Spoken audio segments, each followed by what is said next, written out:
Yes, sir.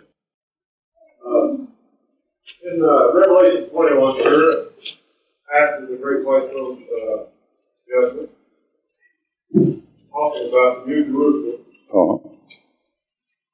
And I think starting there in 21, verse 24. And the nations of them which are saved shall walk in the light of it. The kings of the earth will bring their glory and honor into it. And the gates of it shall not be shut at all by day. And there shall be no light there. And they shall bring the glory and honor of the nations into it.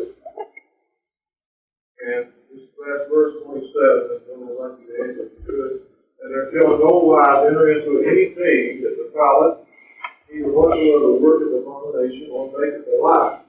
The things which are written in the Lamb's book of life. My question is, this is after the great white throne judgment.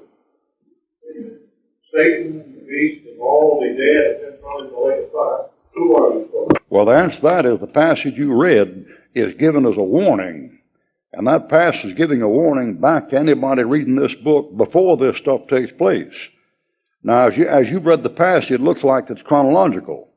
As you've read the passage, it looks like that out in eternity, there's somebody who makes a lie, there's somebody that defiles, and there's somebody that works an abomination. But that isn't chronological. That's a warning to somebody on backwards.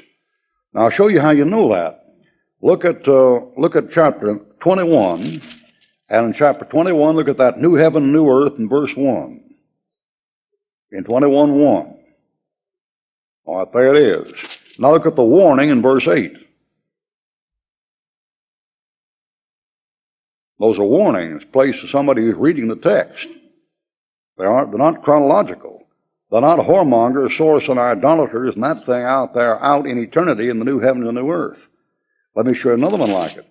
In 22, verse 14, there's the new heaven and the new earth right there, all that kind of business. Look at the warning in verse 15. So those things are not saying that the dogs and the whoremongers and murderers and idolaters and abominable and sorcerers are out in eternity. That's warning somebody in the tribulation of millennium that if they want to get into that city, then they better straighten up, they better believe and practice those things.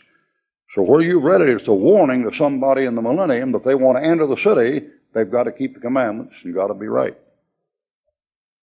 Yes, ma'am.